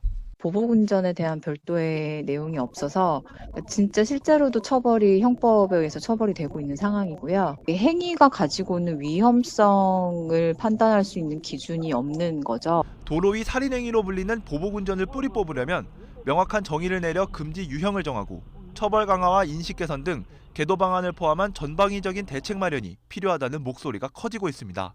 YTN 황윤태입니다. 환경특별시를 추진하고 있는 인천시가 청사 인근 커피숍을 중심으로 여러 번 사용 가능한 다회용 컵을 보급하기 시작했습니다. 빈 컵은 청사에 설치된 반납함에 넣어서 재사용하게 되는데요. 공직사회부터 일회용품 사용 줄이기를 적극 실천하자는 겁니다. 이기정 기자입니다. 점심시간을 이용해 시청 직원들이 인근 커피숍에서 휴식을 취하고 있습니다. 텀블러 형태의 다회용 컵은 인천시가 커피숍에 제공한 겁니다. 청사 내 일회용품 반입은 안 되지만 이 다회용 컵은 갖고 들어갈 수 있습니다. 텀블러를 들고 오지 않은 날에는 이제 점심시간 내에 커피를 다 마셔야 된다는 압박감 같은 게 있었는데 이제 그런 불편함이 많이 사라져서 좋고. 사용한 컵은 전문 업체가 수거해 세척과 살균 처리를 거쳐 다시 커피숍에 공급합니다. 테이크아웃용 다회용 컵 공유 사업에 참여한 시청 주변 커피숍은 21개 점입니다. 일회용품 사용을 줄이고 싶어도 정작 다회용기를 공급할 마땅한 시스템이 없는 상황에서 이번 시범 사업에 대한 반응은 일단 긍정적입니다. 오시는 일반 시민분들도 이런 정책이 시행이 되고 있고 이렇게 쓰시는 분들이 계시다는 걸 보기만 해도. 다회용 컵의 명칭은 인천 이음컵.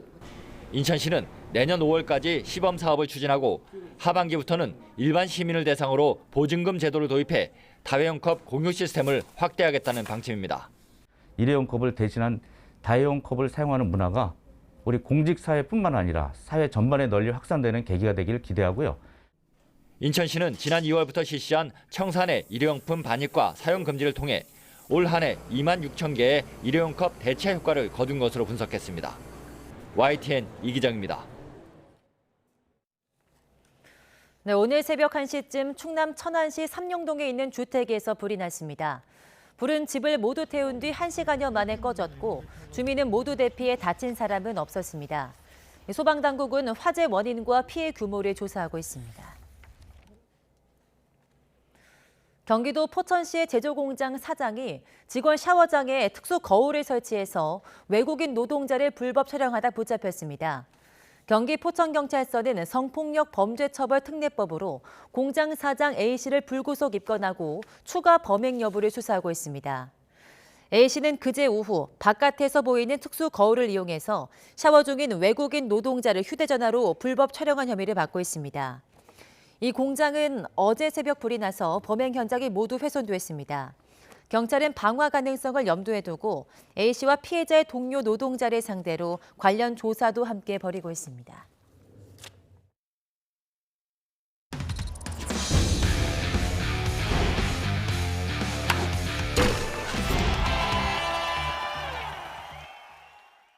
프로농구 선두 KT가 오리온을 완파하고 4연승을 기록했습니다.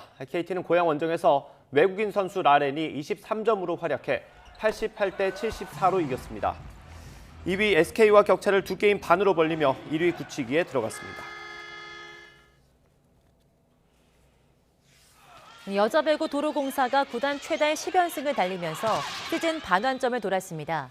도로공사는 대전 원정 경기에서 베테랑 정대영이 블로킹 6개 등으로 활약해서 인삼공사를 3대1로 꺾었습니다. 남자부 KB손보는 케이타가 무려 52점을 터뜨려 한전을 눌렀습니다. 여자 배구 기업은행 이탈 사태를 빚은 조성화가 모든 구단의 외면으로 결국 남은 시즌 코트에서 뛸 수 없게 됐습니다. 한국배구연맹 코보 관계자는 조성화가 등록 마감일까지 소속팀을 찾지 못해 잔여 경기를 뛸 수 없다고 밝혔습니다. 조성화가 원 소속팀 기업은행을 상대로 낸 계약 해지 효력정지 가처분이 법원에서 받아들여지지 않는다면 경기를 뛰지 못하는 건 물론 남은 연봉도 받을 수 없습니다. 네, 눈구름이 동쪽으로 이동을 하면서 수도권에 내리던 눈은 현재 강원도를 중심으로 이어지고 있습니다. 눈발은 약한 편이지만 도로가 미끄러운 곳이 많아서 빙판길 사고에 주의하셔야겠습니다. 오늘 저녁까지 경기 동부와 강원 지역에는 1에서 3cm, 그 밖에 중부와 경북 북부, 전북 북부 지역에는 1cm 미만의 눈이 예상됩니다. 어제까지는 낮 기온이 영하권에 머물며 꽤 쌀쌀했는데요. 오늘은 아침과 낮 기온 모두 어제보다 올라 추위 걱정은 없겠습니다. 하지만 미세먼지는 해소되지 못하고 전국 대부분 지역에서 초미세먼지 농도 나쁨 단계를 보이겠습니다. 영남 동해안과 강원 북부 동해안은 건조특보도 계속되고 있습니다. 화재 사고 발생하지 않도록 조심하시기 바랍니다. 현재 기온 살펴보면 서울이 영하 1.9도를 나타내고 있고요. 대전은 영하 1.3도, 부산 4.1도를 보이고 있습니다. 낮 기온은 서울이 6도, 광주와 대구 9도 등으로 예년 수준을 3에서 4도가량 웃돌겠습니다. 내일부터는 다시 강추위에 대비해 주셔야겠는데요. 올해 마지막 날인 금요일에는 서울 기온이 영하 12도까지 뚝 떨어지겠습니다. 지금까지 날씨 정보였습니다.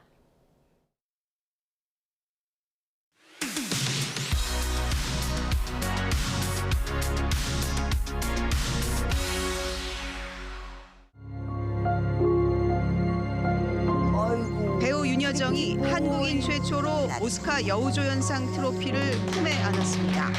너무 1등 최고 막 그런 거 하잖아요. 그러지 말고 우리 다 최중 되면 안 돼요. 방탄소년단 BTS 경쟁자는 결국 BTS였습니다. 올해의 아티스트 상을 받았습니다. 사랑해요 BTS 현상은 K-팝 전체로 퍼지고 있습니다. 무궁화 꽃이 피었습니다입니다. 오징어 게임이 인기를 끌면서 패러디 열풍도 이어지고 있습니다. 지옥은 넷플릭스 전 세계 시리즈 1위를 차지했습니다. 새로운 세상 오신 여러분 환영합니다. 23,181점의 문화재와 미술품을 아무 조건 없이 국가에 기증하였습니다. 인왕, 제색도, 황소 등 한국 예술사를 대표하는 걸작들입니다. 이건희 기증관이 서울 종로구 송현동에 세워지는 것으로 결정됐습니다. 개막 첫날에만 350억 원어치 매출을 올렸습니다. 구매하시는 연령층이 많이 낮아진 편이고요. 고가의 미술품 소유권을 나눠 갖는 이른바 분할 투자 방식입니다. 조그만하게라도 가질 수 있다는 개념이 생겨가지고 다들 관심이 많습니다. I'm on the next level. 전 세계 팬들이 모이는 플랫폼 역할을 하기도 합니다. 콘서트에 온 것 같은 느낌이 나서 뭔가 실감나고 5년 안에 6배 이상 성장할 거라는 전망이 나오고 있습니다. OTT, 온라인 동영상 서비스가 시장을 장악해버렸습니다. 영화를 저 혼자 봐도 아무런 부담감이나 이런 게 없어서 좋았어요.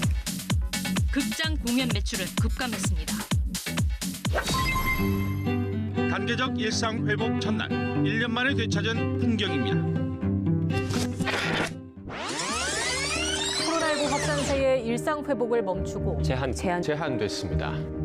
코비드는 사라지고 영화는 계속 살아남게 될 거라고 믿습니다.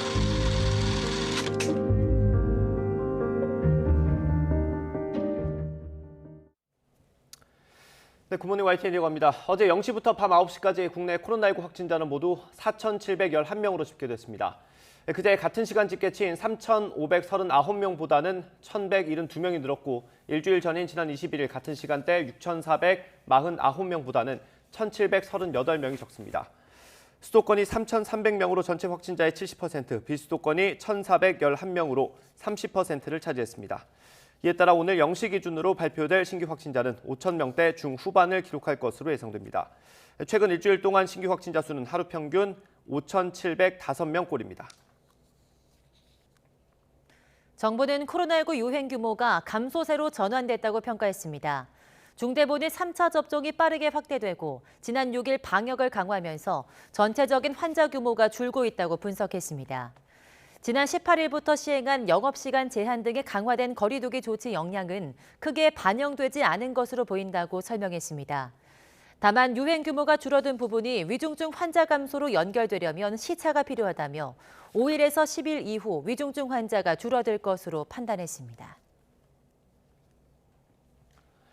네, 소상공인들이 코로나19에 말 그대로 직격탄을 맞았습니다. 지난해 영업이익이 40% 넘게 줄었고 부채 총액은 50조 원 가까이 증가했습니다.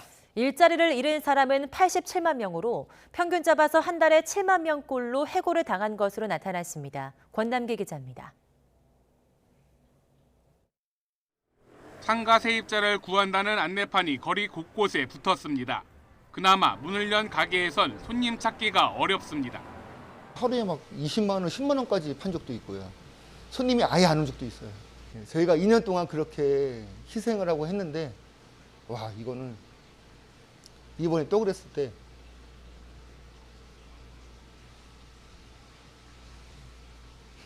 코로나19가 덮친 지난해 소상공인들의 영업이익이 폭락했습니다.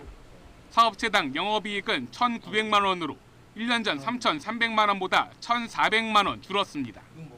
수입의 절반 가까이가 날아간 겁니다. 특히 공연이나 스포츠, 여행 관련 업종의 영업이익이 급락했고 도소매와 숙박, 음식점도 타격을 받아 대유행과 반복된 영업 제한의 충격을 고스란히 드러냈습니다. 빚은 늘어나 소상공인 10명 가운데 6명은 돈을 빌렸고 부채 총액도 1년 전보다 47조 7천억 원, 20% 가까이 뛰었습니다. 소상공인들은 장사가 어려워지자 매장에서 일하는 직원을 줄였습니다. 종사자 수는 1년 전보다 87만 명, 13% 넘게 급감했습니다. 매달 7만 명 넘게 해고된 셈입니다. 더 쓰게 되면 제 돈을 마이너스가 나는 거죠. 제 돈을 넣어서 직원 월급을 줘야 되는 경우니까 그래서 지금 집에 가지고 있는 생활비는 전혀 없습니다. 반면 코로나19 충격에도 소상공인 사업체 수는 13만 개 증가했습니다. 정부 지원이라도 받으려 폐업을 미룬 결과란 분석이 나옵니다. 가장 큰 거는 손실보상에서의 지원책을 하나도 못 받습니다. 또한 상환에 대한 부담감. 소상공인들은 코로나19 대유행에 가장 필요한 정책으로 보조금 지급을 꼽았고 방역 조치를 개선할 필요가 있다는 응답도 20%에 달했습니다. YTN 권남기입니다. 정부의 방역 조치로 피해를 본 소상공인을 위한 방역 지원금 접수가 시작된 지 이틀 만에 54만여 명에게 100만 원씩 지급됐습니다. 방역 지원금 지급이 시작된 이후 어제 저녁 6시까지 54만 1,338명에게 100만 원씩 모두 5,413억 원이 지급됐습니다. 이는 전체 320만 명 가운데 1차 신속 지급 대상인 영업시간 제한 소상공인 70만 명의 77.3%에 달하는 규모입니다. 첫날은 사업자 등록번호 끝자리가 홀수, 둘째 날은 짝수가 대상이었지만 오늘부터는 홀짝 구분 없이 신청할 수 있습니다. 오미크론 변이의 급속한 확산으로 프랑스, 영국, 이탈리아 등 유럽 주요 국가에서 코로나19 하루 신규 확진자 수가 사상 최다를 기록했습니다. 현지 시간 28일 기준 프랑스의 하루 신규 확진자는 17만 9,800여 명으로 18만 명에 육박했습니다. 이전 최고 기록인 지난 25일에 10만 4,600여 명을 크게 넘어섰습니다. 영국도 하루 신규 확진자가 12만 9,400여 명을 기록하면서 사상 최고치를 경신했습니다. 이탈리아도 7만 8,313명으로 역시 역대 최고치를 기록했습니다. 이내 성탄절인 25일에 종전 최고 기록을 2만 명 넘게 초과한 건데 검사 건수 대비 확진자 수 비율을 나타내는 확진율은 7.6%였습니다. 미국에서 오미크론 변이가 빠르게 번지면서 하루 평균 확진자가 사상 최고 수준에 육박했습니다. 다만 이번 환자는 증가세가 가파르지 않고 사망자도 줄었습니다. 워싱턴 강태욱 특파원의 보도입니다. 미국 수도 워싱턴 DC 한 광장에 마련된 검사소입니다. 코로나19 검사를 받으려는 시민들의 줄이 길게 이어져 있습니다. 연말 가족 모임을 앞두고 노부모에 옮길까 봐 미리 확인을 받아두려는 겁니다.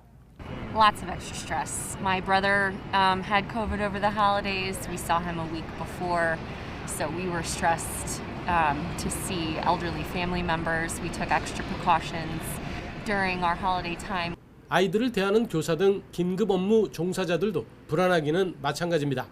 People can say they don't have symptoms, and it's like that's very variable. I don't really think it's very reliable to rely on that type of information, but I'm going to keep getting tested every day, keep getting no self-test. I'm a teacher, so I have no choice. 실제 최근 오미크론 확산으로 코로나19 환자는 급격히 늘었습니다.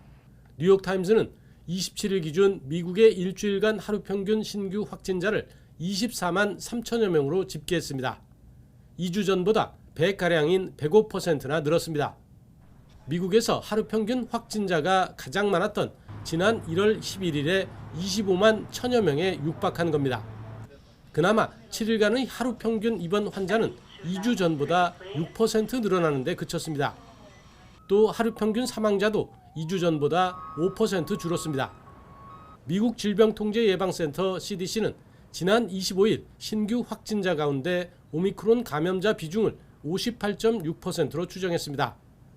오미크론 탓에 확진자가 급속히 늘고 있는 것인데 하루 50만 명의 감염자가 나올 수 있다는 전문가 전망이 현실화하지 않을까 하는 불안감도 확산하고 있습니다.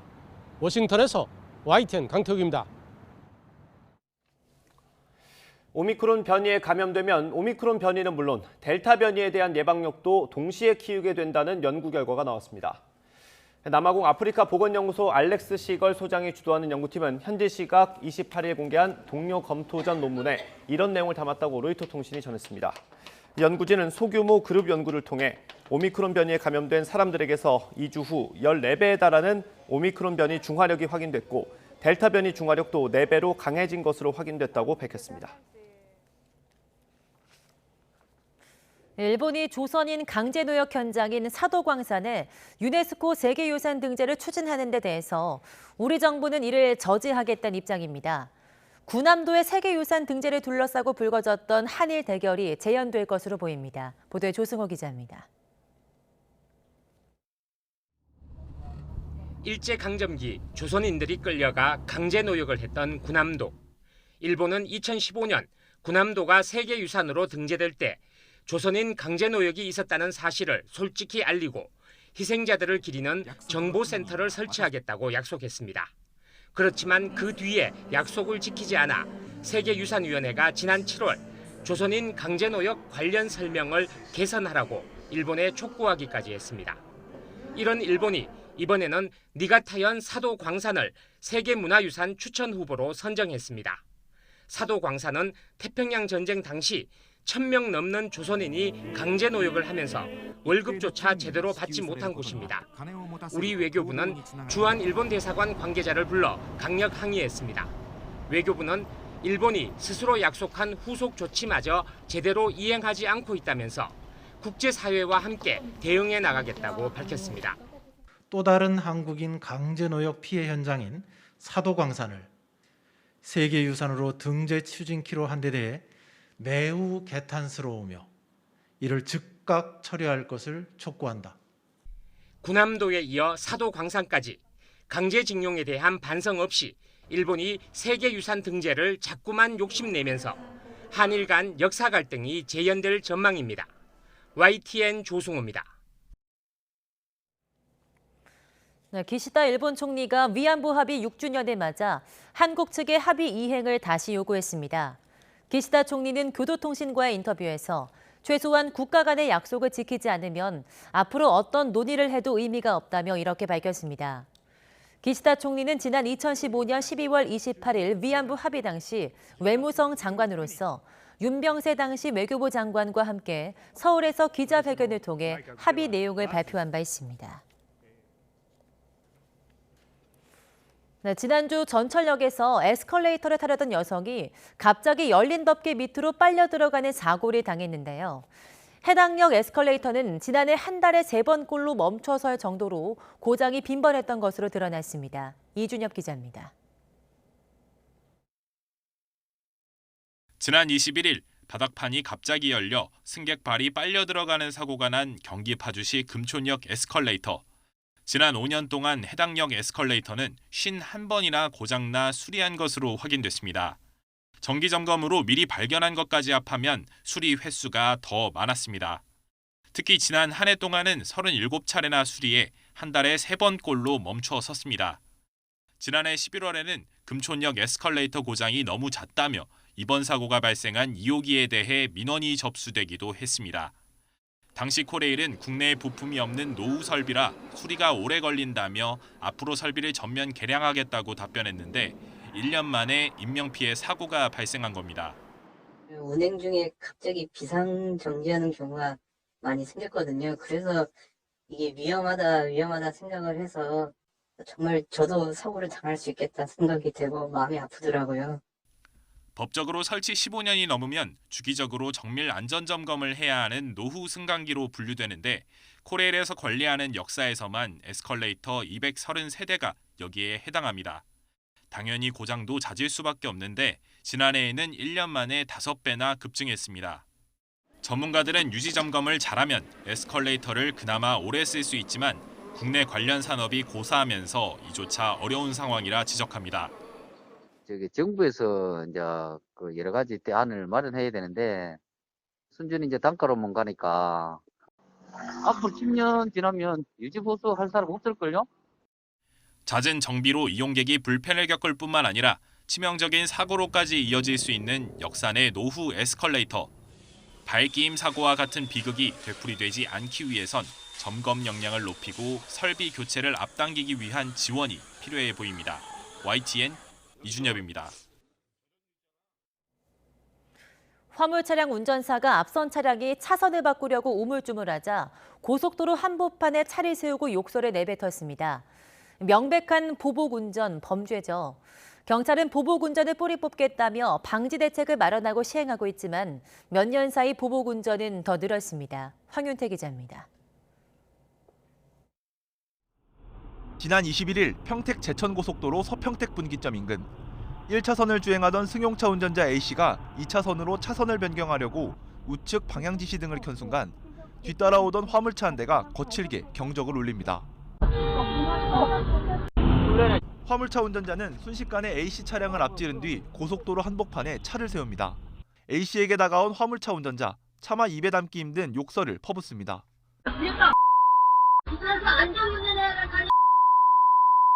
그럼 미리 들어와야 될 거 아니야. 화물차 운전자는 앞서가던 차량이 차선 변경을 늦게 했다는 이유로 고속도로 한복판에 차를 세우고 욕설하며 위협했습니다. 보시다시피 이곳 고속도로는 대형 화물차들이 많이 지나는 곳이라 자칫 큰 사고가 날 수 있는 위험한 환경이었습니다. A씨는 당시 상황만 생각하면 지금도 아찔해진다고 토로합니다. 지금 전혀 운전대도 못 잡고 있고 잠자면 이 말이 막 생각이 나요. 그래서 잠도 제대로 못 자고 우선은 좀 두려움이 있는 것 같아요. 화물차 운전기사의 행위는 전형적인 보복운전으로 형사처벌받을 수 있는 명백한 범죄에 해당합니다. 대형 차량을 가지고 피해자에게 어떤 유형력을 행사한 특수폭행죄와 가해자가 입에 담을 수 없는 욕을 해서 피해자에게 공포심을 느끼게 했기 때문에 협박죄 두 죄가 경합되고 가중처벌받을 것으로 보입니다.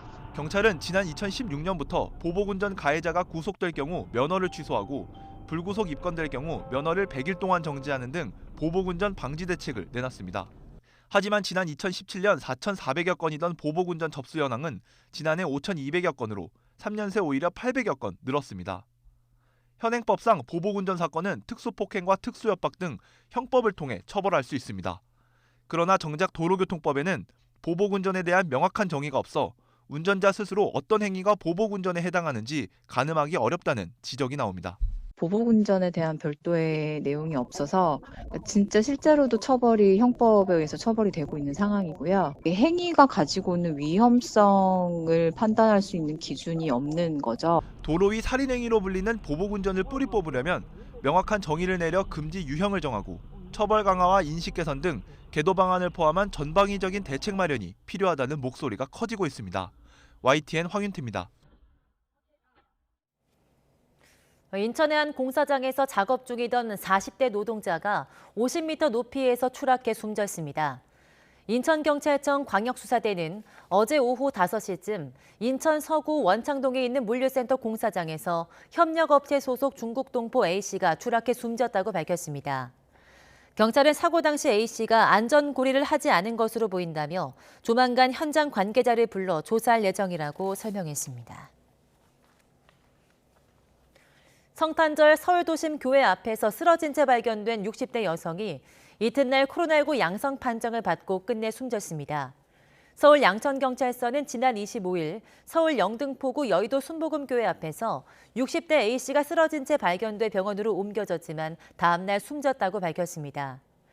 구조 당시 A씨는 일주일 동안 아무것도 먹은 것이 없다며 자신은 기초생활수급자 신분이라고 밝힌 것으로 전해졌습니다. 네, 미국에서 크리스마스 연휴 이후 곳곳에서 총기 난사 사건이 발생해 많은 인명피해가 발생했습니다. 로스앤젤레스에서는 경찰이 폭행 피의자를 제압하는 과정에서 14살 무고한 소녀가 희생되는 안타까운 일이 벌어지기도 했습니다. 강성옥 기자입니다. 미국 로스앤젤레스 할리우드 북부 지역의 한 상가. 무장 경찰들이 폭행 용의자를 찾기 위해 진입합니다. Hey, she's bleeding. She's bleeding. Shots fired. Shots fired. Shots fired. 용의자는 경찰의 총격을 받고 체포됐지만 안타깝게도 벽 뒤에 있던 무고한 14살 소녀가 그만 경찰의 총탄에 숨지고 말았습니다. LA 경찰 당국은 경찰이 촬영한 영상을 공개하고 경찰 대응 과정에 문제는 없었는지 진상 조사에 착수했습니다. 현지 시간 26일 밤 미국 텍사스주 댈러스 교회 지역의 한 주유소 편의점. 한 소년이 편의점 안에 들어가 권총 20발 이상을 난사합니다. 이로 인해 현장에서 10대 3명이 숨지는 참극이 벌어졌습니다. 경찰은 사건 이튿날 14살 용의자를 검거한 데 이어 사건 현장에서 소년과 동행했던 남성의 뒤를 쫓고 있습니다. As of right now, it does not appear to be a robbery. It seems that it was a motivated shooting based on what we've seen on the video. And so we're just trying to determine exactly if there was a disturbance that was prior to this incident that led up to it. 콜로라도주 덴버에서도 현지 시간 27일 한 남성이 장소를 3번이나 옮기면서 총을 난사해 4명이 숨지고 경찰관 1명 등 3명이 다쳤습니다. 용의자는 경찰과 총격전을 벌이는 과정에서 경찰에 총을 맞고 숨졌습니다. YTN 강성욱입니다. 네, 스쿠버 다이버들이 즐겨 찾는 강원도 강릉 바닷속 공원에 장갑차가 등장했습니다. 낡아서 못 쓰게 된 장갑차를 인공어초로 활용한 건데요. 이색 볼거리가 될 전망입니다. 송세혁 기자가 취재했습니다. 강릉 사근진 3km 앞 해상입니다. 바지선 크레인이 장갑차 넉 대를 수심 20여 미터 바닷속으로 잇따라 집어넣습니다. 물고기에게는 새로운 보금자리를, 스쿠버 다이버에게는 색다른 볼거리를 제공하기 위해서입니다. 육군 종합군수학교에서 폐 장갑차를 넘겨받은 강릉시는 바다 오염을 막기 위해 2달 동안 기름과 내부 구조물 등을 제거했습니다. 일반 육지에서도 보기 힘든 그런 장비들이잖아요. 그런 걸 물속에서 보면 엄청 흥미롭고 재밌고. 이번에 장갑차가 투하된 곳은 강릉시가 8년 전부터 만든 축구장 158개 면적의 해중공원입니다. 앞서 2017년과 지난해에 설치한 폐허선 2척 주변에선 정갱이 떼와 해파리가 화려한 군무를 펼칩니다. 인공어초 184기에도 홍합과 산호 등 각종 해양 생물이 털을 잡았습니다. 신비한 바닷속 풍경에 연간 2만 명이 넘는 스쿠버 다이버가 찾을 만큼 해양 관광 명소로 떠오르고 있습니다. 2,400톤급 침선호초 수중 설치 후에 해중공원 이용객들이 약 30% 이상 증가된 것으로 파악이 됐고요. 이번 폐군수품 추가 수중 설치로 볼거리가 더 다양해지면서 강릉시는 해중공원을 널리 알리기 위해 내년 가을쯤 해양 레포츠 문화축제도 열 계획입니다. YTN 송세혁입니다.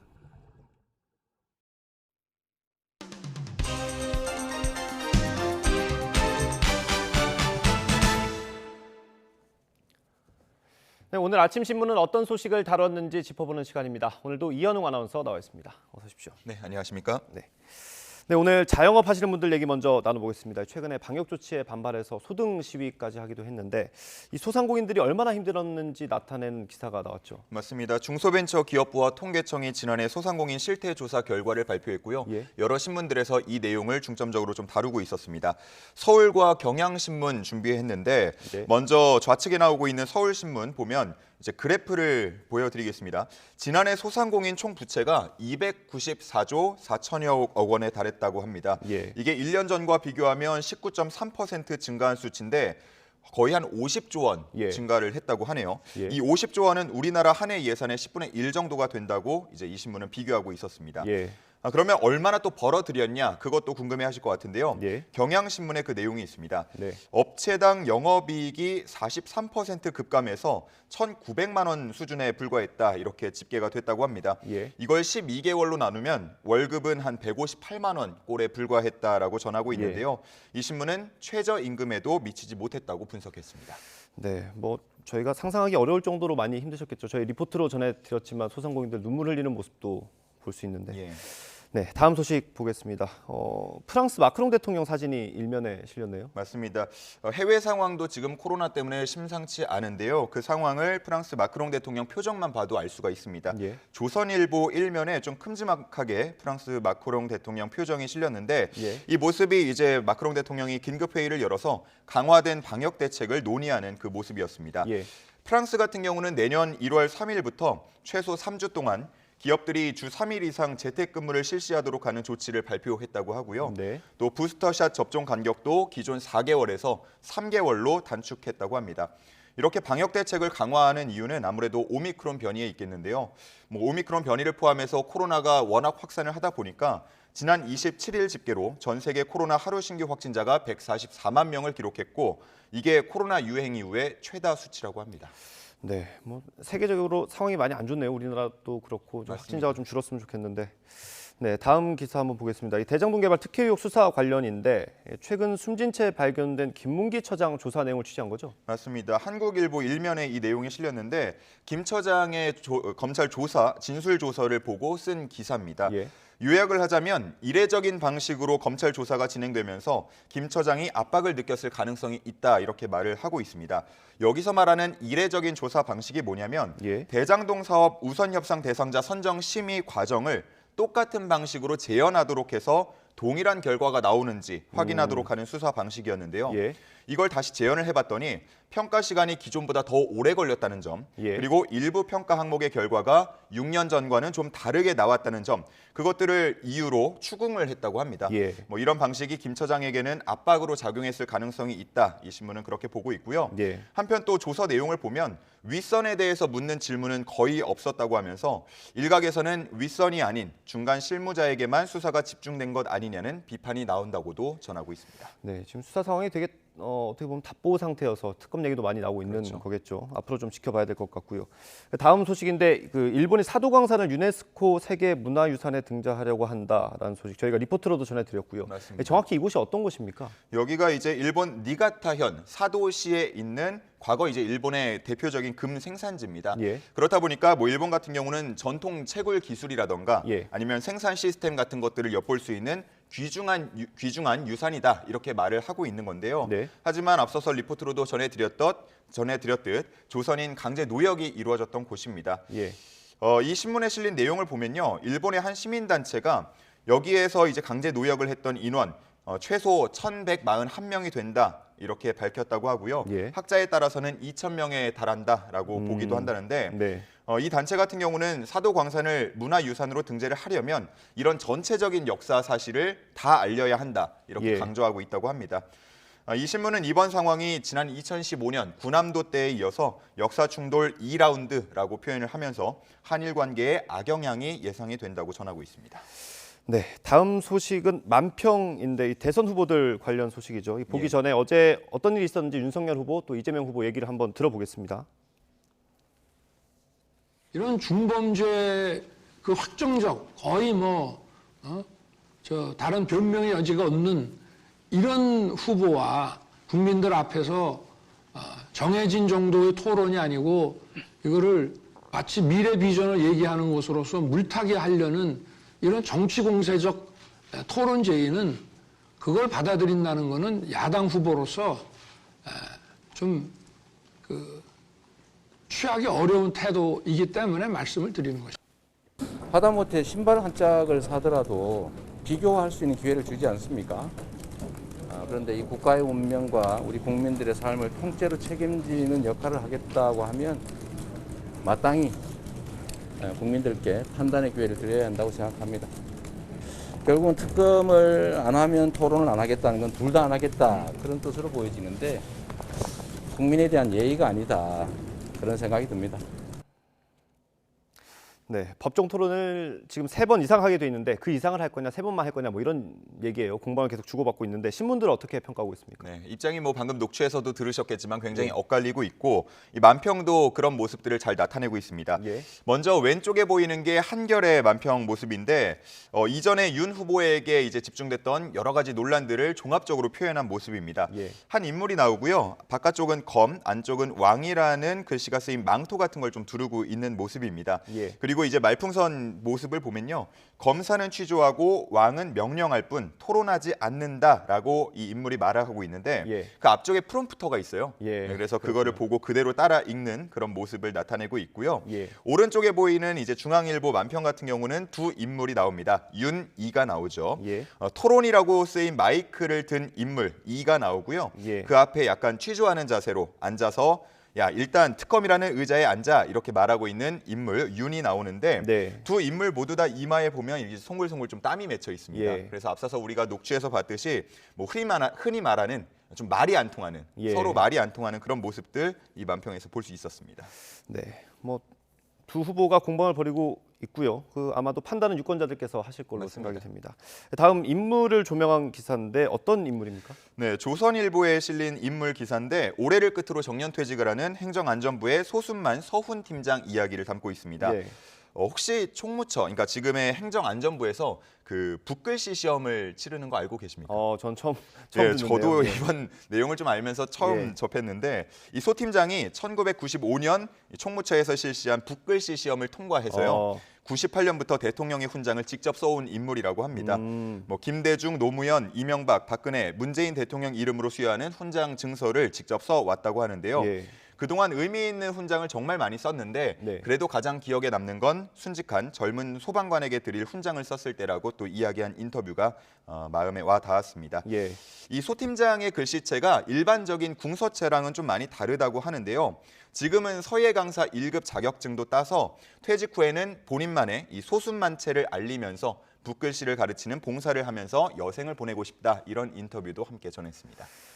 네, 마지막으로 스포츠 기사 하나 볼 텐데 이건 제가 어렸을 때 자주 들었던 이름이라서 저는 신문 보면서 깜짝 놀랐거든요. 일본 축구 선수 미우라 소식인데 어떤 내용입니까? 미우라 가즈요시, 이름만 들어도 아실 거고요. 또 지금 이제 보여드릴 신문에 나온 얼굴 보시면 확 더 아실 겁니다. 일본의 축구 영웅이라고 할 수 있는 인물인데요. 놀랍게도 아직 현역으로 뛰고 있다고 합니다. 관련 내용이 동아일보에 실렸는데요. 미우라가 현재 이제 만 나이로 54세입니다. 네, 진짜 많네요. 우리 이제 축구 영웅으로 우리나라의 축구 영웅이라고 한다면 최용수 감독 될 수가 있겠는데 최용수 감독보다 6살 더 많고요. 올 시즌까지 일본 프로축구 1부 리그 요코하마 FC에서 뛴 선수입니다. 요코하마 같은 경우는 내년에도 함께하자 이렇게 잔류를 요청했다고 하는데 미우라 같은 경우는 나는 더 많이 뛰고 싶다. 출전 기회를 더 많이 갖고 싶다라면서 4부 리그팀 스즈카와 계약을 곧 체결할 거라는 그런 보도 전하고 있습니다. 이 신문에서는 미우라 선수를 1990년대 일본 축구의 아이콘이다 이렇게 표현을 하고 있는데요. 뭐 54세까지 현역으로 뛰는 거 보면 내년은 55세가 되겠죠. 이제는 또 다른 의미로 일본 축구의 아이콘이지 않나 이런 생각이 좀 듭니다. 네, 기량이 아직까지도 되나 보네요. 비결이 좀 궁금하긴 합니다. 참고로 이적하는 팀의 감독이 친형이라고 합니다. 아, 그렇습니까? 네, 알겠습니다. 오늘 말씀 여기까지 듣겠습니다. 고맙습니다. 네, 감사합니다.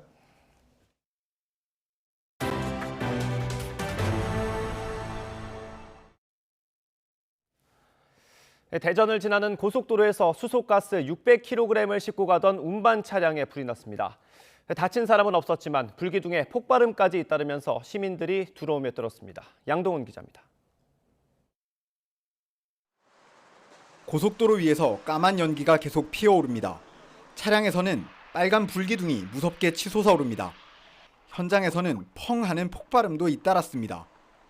근무를 하고 있었는데 어디서 펑 소리가 들리는 거예요. 창가로 가서 이렇게 봤더니 연기가 나오고 있더라고요. 보고 있는데 또 한 번 펑 소리가 나오면서 그때부터 이제 불기둥이 솟으면서 대전 유성구 당진 영덕 고속도로를 달리던 수소가스 수송 차량에 불이 났습니다. 운전자는 불이 나자 곧장 대피해 다친 사람은 없었습니다. 차량 브레이크 과열로 불이 난 거로 추정되는데 타이어가 터지면서 폭발음이 여러 번 들렸습니다. 소방당국은 다행히 수소 탱크가 손상되지는 않았고 불기둥은 브레이크 제동용 압축 공기가 누출되면서 생긴 거로 보인다고 설명했습니다. 화재 진압을 위해 교통이 통제되면서 근처 도로에는 차량이 길게 늘어섰습니다. 특히 이번에 사고가 난 곳은 지난 2019년 5명의 사상자를 낸 폭발 사고가 일어났던 국방연구소 근처여서 시민들은 더욱 공포에 떨었습니다. 소방서에는 화재 관련 신고가 40여 건이나 접수됐습니다. 2년 전에 이 근처에서 폭발 사고가 있어서 트라우마가 많이 생겼거든요. 근데 오늘도 이런 폭발음이 터지고 나니까 주민들, 아주머니들 막 이런 분들 놀라셔가지고 막 뛰어다니시고. 다행히 큰 사고로 이어지지는 않았지만 갑작스러운 폭발음과 불기둥에 시민들은 놀란 가슴을 쓸어내려야 했습니다. YTN 양동훈입니다. 한파가 누그러지고 오늘 아침은 크게 춥지 않습니다. 현재 서울 기온은 영하 1.9도로 어제보다 6도가량 높은데요. 하지만 출근길, 중부와 전북 곳곳으로 산발적인 비나 눈이 내리고 있습니다. 눈비로 인해 도로가 빙판을 이루거나 또 살얼음이 생기면서 무척 미끄러운 곳이 있으니까요. 보행자와 운전자 모두 안전사고에 각별히 주의해 주시기 바랍니다. 오늘 중부와 또 전북 북부 지역의 눈비는 오늘 낮까지 이어진 뒤 그치겠습니다. 하지만 늦은 오후부터 다시 눈구름이 발달하겠고요. 오늘 경기 동부와 강원의 최고 3cm, 그 밖에 중서부와 전북 북부, 경북 북부에 1cm 안팎의 눈이 내려 쌓이겠습니다. 여기에 대기질도 좋지 못합니다. 현재 중서부와 대구 지역의 먼지 농도가 짙게 나타나고 있는데요. 낮 동안 중국발 스모그가 유입되며 전국 대부분 지역의 대기질이 탁해지겠습니다. 오늘 추위 걱정은 없겠습니다. 현재 기온 살펴보면 서울은 영하 1.9도, 대전 영하 1.3도로 어제보다 2에서 7도가량 높게 출발하고 있습니다. 낮 기온은 서울 6도, 광주와 대구 9도까지 올라서 예년 기온을 3에서 4도가량 웃돌겠습니다. 하지만 내일부터는 날이 다시 추워집니다. 올해 마지막 날인 금요일 서울 아침 기온이 영하 12도까지 뚝 떨어지겠고요. 새해 첫날까지 세미 한파가 계속되겠습니다. 추위 대비 잘해주시기 바랍니다. 지금까지 YTN 홍나실입니다.